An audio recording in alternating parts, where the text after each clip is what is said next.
विद्यारम्भं करिष्यामि सिद्धिर्भवतु मे सदा।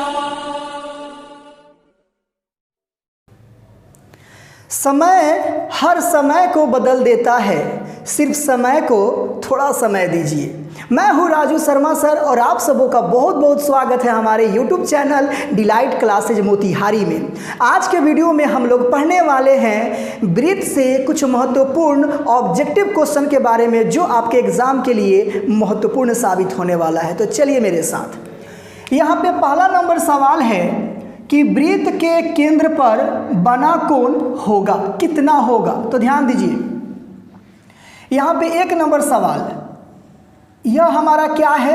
एक ब्रीथ है और ब्रीथ का यह केंद्र है। तो केंद्र पे जो हमारा कोण बनता है ये टोटल 360 डिग्री बनता है। तो ऐसा ऑप्शन सी में है, हम सी को क्या कर देंगे? कलर कर देंगे। अब 2 नंबर सवाल देखिए, कहता है क्या कि 3 सेंटीमीटर त्रिज्या वाले ब्रीथ पर किसी बाह्य बिंदु ए से स्पर्श रेखा की लंबाई 4 सेंटीमीटर है, तो ए से केंद्र की दूरी क्या होगी? अब 2 नंबर सवाल यहाँ देखिए, यहाँ पे आपका एक ब्रीथ है और ब्रीथ का यह केंद्र है। तो ये कितने सेंटीमीटर त्रिज्या वाला ब्रीथ है? तो 3 सेंटीमीटर। तो इस ब्रीथ के बाहर एक बिंदु है जिसका नाम क्या है? ए है। डाल दिए। यहाँ पे स्पर्श कर रहा है, मान लेते हैं यह हमारा P है और एक केंद्र है तो O है।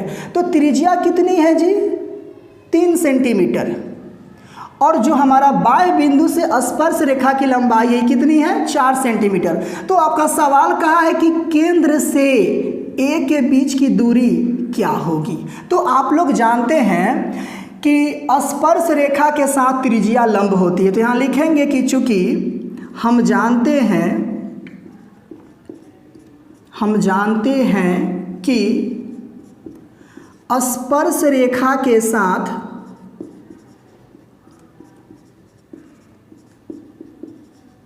त्रिज्या लंब होती है। ठीक है, चलिए, जब त्रिज्या लंब होती है तो त्रिभुज OPA एक क्या होगा? समकोण त्रिभुज होगा। कौन सा त्रिभुज होगा? समकोण त्रिभुज होगा। इसलिए कौन सा प्रमेय से? पाइथागोरस प्रमेय से। तो आप जानते हैं कि पाइथागोरस प्रमेय क्या होता है? तो 90 डिग्री के सामने वाले को कर्ण कहते हैं। तो यहाँ हमको तो कर्ण निकालना है। तो कर्ण बराबर यहाँ क्या होता है? रूट अंडर आधार का स्क्वायर प्लस लंब का स्क्वायर। तो आप बताइए यहाँ रूट अंडर आधार क्या है? तो आधार हमारा 4 सेंटीमीटर, तो 4 का स्क्वायर कर देंगे। लंब कितना है? 3 सेंटीमीटर, तो 3 का स्क्वायर कर देंगे। तो 4 चौका 16, 3 तिहाई 9, 16 9 कितना होता है? 25, और 25 का वर्गमूल होता है 5। यानी आपका जो है कर्ण, और इस कर्ण का नाम क्या है? OA कितना आया? 5 सेंटीमीटर। यानी केंद्र से बाह्य बिंदु A के बीच की दूरी कितनी है? 5 सेंटीमीटर। तो ऐसा ऑप्शन कहाँ है? यहाँ पे है। तो हम किसको कलर कर देंगे? B को कलर कर देंगे। अब देखिए 3 नंबर सवाल, कहता है क्या कि 2 प्रतिच्छेदी वृत्तों की उभयनिष्ठ स्पर्श रेखाओं की संख्या क्या होगी? ध्यान दीजिए, यहाँ 3 नंबर सवाल है। 2 प्रतिच्छेदी वृत्त, तो यहाँ पे एक वृत्त यह हो गया और दूसरा वृत्त हमारा यह हो गया।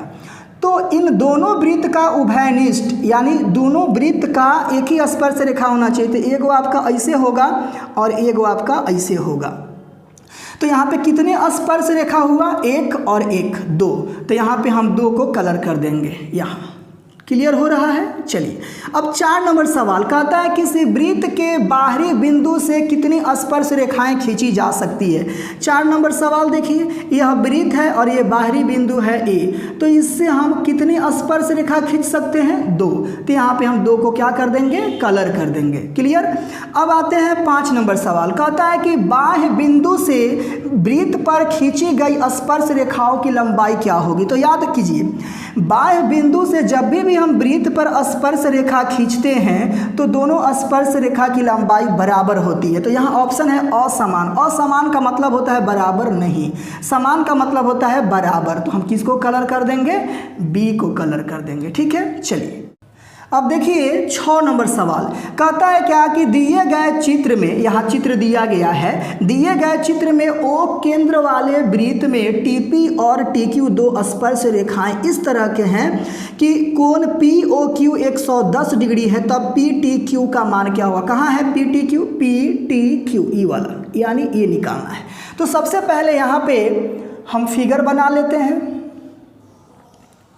यह हमारा क्या हुआ? वृत्त हुआ, ऐसे है फिगर। ये हमारा केंद्र हुआ, ये हमारा त्रिज्या हुआ जो स्पर्श रेखा के साथ हमेशा लंब होती है, ये 0 है और यहाँ 110 डिग्री है। तो पूछ रहा है ये क्या होगा? यहाँ पे है हमारा T, यहाँ है हमारा P, यहाँ है Q। तो ध्यान दीजिए, ये आपका POQT क्या दिख रहा है? एक चतुर्भुज दिख रहा है। तो यहाँ लिखेंगे कि POQT एक क्या है? चक्रीय चतुर्भुज है, चक्रीय चतुर्भुज है। इसलिए चारों कोणों का